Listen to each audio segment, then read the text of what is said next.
Hey everybody, I'm going to walk you through very quickly the PBL Works Project Planner. This is a wonderful resource for us to try to plan out our projects, make sure we're incorporating elements of PBL and the PBL curricular framework into the projects that we are developing. Whether we're going full blast on all of them or if we're incorporating some of them during some of our projects and kind of missing on the others. The thing that we always start with up here, obviously, is our project title, our grade, and our content, and then kind of the big idea, the big picture of what you're hoping this project will look like. Within the instructions, this is more for our purposes and for us, right, to demonstrate that we understand kind of the four levers that the PBL framework kind of uses. Do I know my students, right? What are the cognitive demands that I'm putting upon my students with this project? What kind of literacy am I helping to improve within each content area, right? And then shared power, right? So how am I going to incorporate this idea that students and teachers should be working together to build and to craft and to create with our project, right? The first area, right, our driving question, what's the thing that's going to drive the project all the way to fruition, right, all the way to completion? This is something you can reference back to throughout the entirety of your project. Make sure students are kind of being guided by that as the big picture for your project and for your unit. Within your learning goals, this is where we put our critical learning, right? So we put our standards, we pay which standards are students going to reach at this point in time.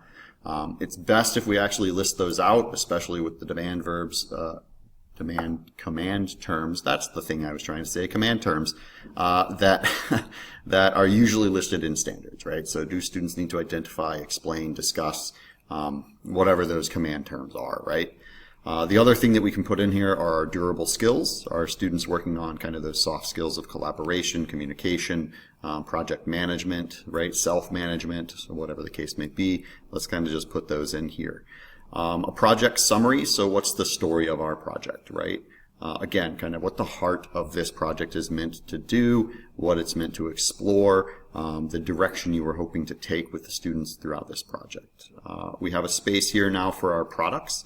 What are some individual products that you're going to use to check in on individual students?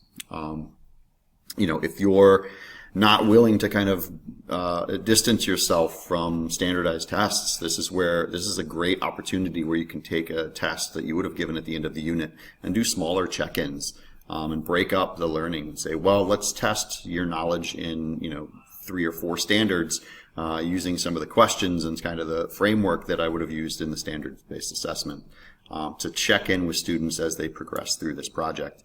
And then if you're working in teams, what's the team product, right? And that's usually going to be the end product that you're trying to create for this project. Making it public, right? How are students going to make their learning public? How are they going to get it outside of the walls of the classroom? And again, big picture. Big gold standard is how do we get it outside of the walls of Innovation Academy, whether that is bringing people from outside into view or taking a project and making an impact within the community.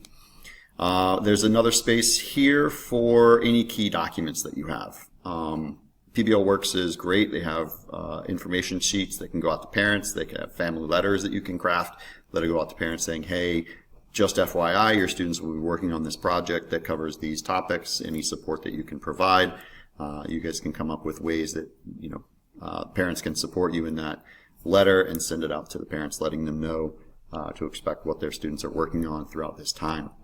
Any sort of rubric that you are creating, and we do have some other resources. I'll make videos on different rubrics that PBL Works has put together, but also just rubric templates that would allow you to fill in and say, what's the learning goal? Are you approaching it? Are you mastering it, right? Are you demonstrating it? PBL Works does have rubrics for self-assessing, right? So where am I currently? Am I managing myself in my project? They have creativity rubrics. They have collaboration rubrics.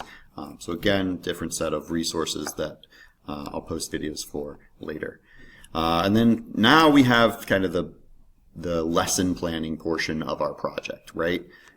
We have this project launch that we can do. That's our driving question. How do we want to kick it off, right? What are we going to do to make this project move forward, right, to get the students interested? So what is that milestone going to look like? What are some of the student need to know questions? And so you may have a driving question that has sub-questions where students need to know this information in order to progress and make a progress on their project, right? And then a space over here for the learning experiences, the activities, right? So whatever it is that you're going to do to launch, you can put links into that and it's there forever and always, right? And then how are we going to build knowledge and develop and critique some of that knowledge, right? So again, space for a bigger milestone. What are the need to know questions that students will have for this section of that milestone? And then what are the specific learning experiences that students will go through in order to reach that milestone? So you can think of that as like, here's a set of learning objectives. Here are some of the need to know questions in order to answer those learning objectives. And then my kind of activities that we go through in order to build that knowledge towards that milestone. And then finally, we have our product at the end, right? So in this space here, you can change this verbiage, obviously. Maybe it's not a presentation. Maybe it's not 1 to 2 hours, right? But the milestone will be kind of going back up top to the student products, right? The individual product or the team product. And then what are the need to know questions? This is where you start kind of answering, hey, what does that final product look like? Have I incorporated all of the elements of what my teacher expects of me or what my business partner expects of me? And then again, learning experiences. Another way to go about this, right? Personally, I use that section 2 and it gives me enough information and enough kind of framework to build out the PBL. But there are also day-by-day calendars that you can use, right? So in step 3, you can do a day-by-day calendar. And this might be something that, you do step 2 this year, and you've got that general framework, and you can look back and say, well, on day 1, what did we do? On day 2, what did we do? Or fill it out as you progress, and then in the future, you have this day-by-day lesson that you can use over and over again. I think that is it. Yeah, that's it. There's no other page. It's just blank, Mr. Lynch. So that is the PBL Works Project Planner. It's a wonderful resource. Really helps you to plan out your projects, to make adjustments as necessary in the future, and to give the students really a clear expectation on the day-to-day activities, or at least on milestones that they need to be reaching towards. Have a great one.